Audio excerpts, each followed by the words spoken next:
Hello மக்களே! நீங்க என்னத்தான் முயற்சி எடுத்தும் உங்களுடைய எடை குறைப்பதற்கு சிரமப்படுறீங்களா? நான் எப்பவுமே குறைவா தான்ப்பா சாப்பிடுறேன்.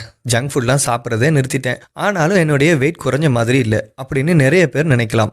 நமக்கு பிடிச்ச ஏதோ ஒரு உணவு வகைகள பின்பற்றுவதற்கு பதிலா, நான் சொல்லக்கூடிய இந்த 5 முக்கியமான உணவு முறைகள உங்க டயட்ல சேர்த்துக்கோங்க. கண்டிப்பா உங்களுக்கு ரிசல்ட் கிடைக்கும். அது மட்டும் இல்லங்க, இப்ப நான் சொல்லக்கூடியது எவிடன்ஸ் பேஸ்டான உணவு முறைகள் பத்தி தான். நீங்க இன்னும் நம்ம சேனல சப்ஸ்கிரைப் செய்யலனா, சப்ஸ்கிரைப் செய்வதோடு பக்கத்துல இருக்க பெல் ஐகானை பிரஸ் பண்ண மறக்காதீங்க. அப்பதான் நான் போடக்கூடிய வீடியோக்கள் உங்களுக்கு நோட்டிபிகேஷன்ல வரும். வாங்க தெளிவா ஒவ்வொன்றா பார்க்கலாம். முதல்ல இந்த லிஸ்ட்ல இருக்கக்கூடியது முழு தானிய வகைகள். முழு தானிய வகை அப்படின்னா பாலிஷ் பண்ணாத எல்லா தானிய வகைகளும் சொல்லலாம். உதாரணத்துக்கு ஃபைபர் நீக்கப்படாத அரிசி, ஓட்ஸ், கினோவா இந்த மாதிரியான உணவுகள். ஓகே, இது சாப்பிட்றதுனால என்னென்ன பெனிஃபிட் அப்படின்னு கேட்டா, இதுல எல்லாம் நார் சத்துன்னு சொல்லக்கூடிய ஃபைபர் நிறைஞ்சு இருக்குதுங்க. ஸோ இதை நம்ம சாப்பிடும் பொழுது நீண்ட நேரம் நம்மளுடைய வயிற்றை ஃபுல்லாக வைக்க உதவுது. அதனால் நமக்கு அடிக்கடி பசி எடுக்கிறது கட்டுப்படுது.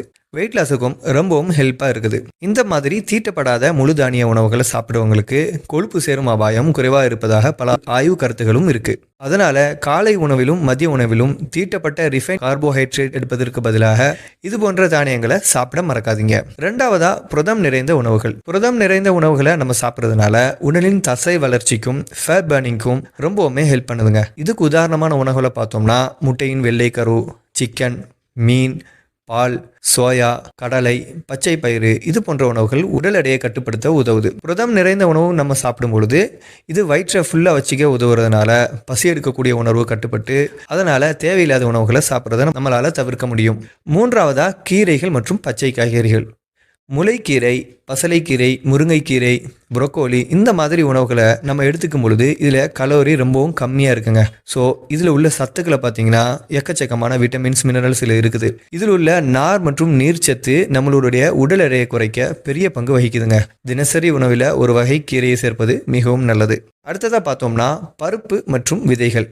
பாதாம், வால்நட், சியா விதை, ஆளி விதை இது போன்றவைகள் எடுக்கும் பொழுது ஆரோக்கியமான கொழுப்பு இதில் இருக்கிறதுனால இதை சாப்பிடும் பொழுது பசி நீண்ட நேரம் அடங்கி இருக்கும். பல மருத்துவ ஆய்வுகள் தினசரி சிறிதளவு பாதாம் அல்லது விதைகள் எடுத்துக்கொள்வதனால உடல் எடையை சமநிலை வைத்திருக்க உதவுதுன்னு சொல்லுது. என்னதான் நல்ல பொருளாக இருந்தாலும் இது நாம எடுத்துக்கக்கூடிய அளவுகளை கவனமா இருக்கணும். நீங்க இது அதிகமா சாப்பிடாம இருக்கக்கூடிய ட்ரிக்ஸ் சொல்றேன். இதை கால்குலேட் பண்றது ரொம்பவுமே சிம்பிளான விஷயம். தினமும் உங்களுடைய உள்ளங்கை அளவுக்கு நீங்க எடுத்துக்கும் பொழுது இதனால உங்களுக்கு எந்த பிரச்சனையும் வராது. ஐந்தாவதா, பழங்கள். மாதுளை, சிட்ரிக் ஃப்ரூட்ஸ், பெரி வகைகள். இவை இயற்கையான இனிப்பு கொண்டவை, ஆனால் சர்க்கரை அளவு குறைவா இருக்கும். பழங்களில் உள்ள நார்ச்சத்து மற்றும் ஆன்டி ஆக்சிடென்ட்கள் உடலில் உள்ள நச்சு பொருட்களை நீக்கி கொழுப்பு சேர்வதை தடுக்குது. அதனால தினசரி 1 அல்லது 2 பழங்களை நம்ம உணவுல சேர்த்துக்கிறது நல்லது. எண்ணத்தை தான் நம்ம உணவு எடுத்துக்கிறதுல சரியா கவனம் செலுத்தினாலும் நம்மளுடைய லைஃப் ஸ்டைல்னு சொல்லக்கூடிய வாழ்க்கை முறையை மிகவும் முக்கியமாக கவனிக்கணுங்க.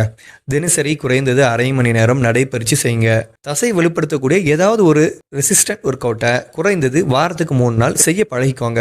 ஒரு நாளைக்கு குறைந்தது 2 முதல் 3 லிட்டர் தண்ணி குடிக்க மறக்காதீங்க. போதுமான உறக்கம் அவசியம். குறைவா தூங்கும் பொழுது நம்மளுடைய எடை அதிகரிக்க வாய்ப்பு இருக்கு. மன அழுத்தம் குறைய தியானம் அல்லது யோகா போன்ற பழக்கங்களை தொடங்கலாம். உடல் எடையை குறைக்க உதவும் இந்த 5 அற்புத உணவுகளை உங்களுடைய லிஸ்ட்ல நீங்க எப்பவுமே சேர்த்துக்கிருவீங்கன்னு நம்புறேன்.